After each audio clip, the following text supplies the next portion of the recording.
ও কাকু, আসসালামু আলাইকুম, কেমন আছেন? কাকু ভালো আছি তো। আপনার যেই বয়স, এই বয়সে সবগুলো দল দেখছেন, এখন সামনে কোন দল ক্ষমতা আসলে আমরা শান্তিতে থাকতে পারবো? সব দল আইলেই ভালো হবে আমার। এখন কোন দল মনে করেন দল যেটা হবে এটাই মনে হয়। কচু আর আলু দিতে আছে, কচু দিতে আছে, আলু দিতে আছে, মিষ্টি কুমড়া দিতে আছে। মনে করেন যে যে খাবে সব রেডি হয়ে যাইতে হবে। সব প্যাকেজ দিতে আছে 470 টাকা, 470 টাকা প্যাকেজ। মনে করেন আমরা দিন মজুরি হাফ করে কি ডিস্টার্ব, আমাকে 60 টাকার ভাড়া, এই 40 টাকা আমরা ভাড়াই পাই না, আমার খাওয়ানো নাই।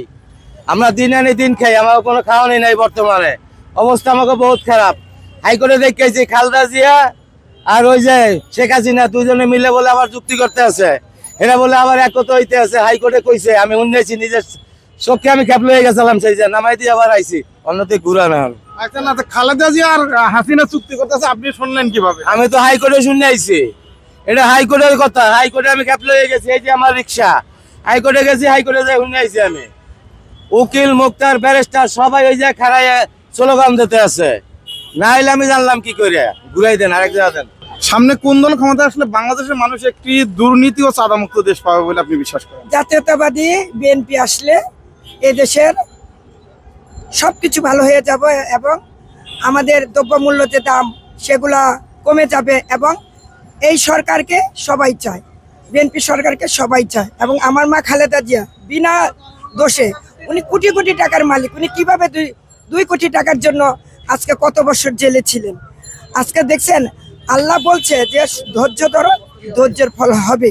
আজকে খালেদা জিয়ার মুখে হাসি, জনগণের মুখে হাসি, একটু চিন্তা করে দেখেন সবাই। আমরা চাচ্ছি এবং আমরা বলতেছি বা জনগণ চাচ্ছে যে বিএনপি সরকার আসুক। এবং আর এই মায়ের জন্য, খালেদা জিয়া মা আমাদের, উনি দেখছেন কি করেছে দেশের জন্য, দেশ থেকে পালাই নাই। ওনাকে অনেক বলছে, অনেক লোকই বলছে চলে যান, উনি পালাই নাই।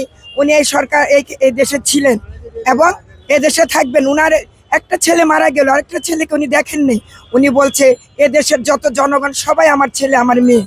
উনার মতন রাষ্ট্রনেত্রী আমরা চাই এবং উনাকেই চাই। আচ্ছা, খালেদা জিয়াকে যে 2 বছর জেল দিয়েছে, এটা কোন নেত্রী দিয়েছিলেন?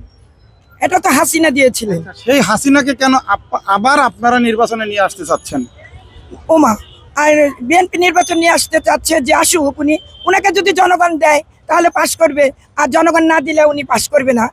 এতগুলো মানুষ হত্যা করলো, যারা দেশে এক না এক নম্বর চালানোর ব্যবস্থা করলো, তারপরে হচ্ছে যে গুম খুনের সাথে জড়িত, তাদেরকে কেন আপনারা নির্বাচনে চাচ্ছেন? ওনারা তো পালিয়ে গেছে, উনি যে আসবে না এটা জনগণও জানে, সরকারও জানে, জনগণও জানে। আপনারা তো চাবেন যে এই দলকে নিষিদ্ধ করা হোক, কিন্তু কেন আপনারা আবার নির্বাচনে নিয়ে আসতে চাচ্ছেন? উনি নির্বাচনে নিয়ে আসতে চাচ্ছে যে উনারকে কিন্তু ভোট দিবে না, এই জন্য বলতেছে যে উনি আসুক। উনি আসবে না, উনি তো পালিয়ে গেছে এক রাতে। উনার দলের ছেলে পেলেদের রেখে কিভাবে পালাই বলেন? উনি কি দেশ চায়? উনি দেশকে ভালোবাসে নাই, উনি নিজে হত্যাকারী। এই জন্য বলে যে আশা দেখুক না, উনাকে কি এয়ারপোর্টে ঢুকতে দিবে? জনগণই দিবে না উনাকে এয়ারপোর্টে, দল না। আমি কিন্তু প্রশ্নটা করেছি, অবশ্যই বলছেন, আপনাদের বৃহৎ একজন লিডার কিন্তু এই কথাটা বলছে, এই জন্য আমি আপনাকে এই প্রশ্নটা করলাম। লিডারের ব্রেনে যা ধরেছে উনি, আমি তার লিডার না, উনার ব্রেনে ঢুকেছে যে উনি বলছে উনাদের ব্যাপার, উনারা বলতে। অন্যদিকে যাই,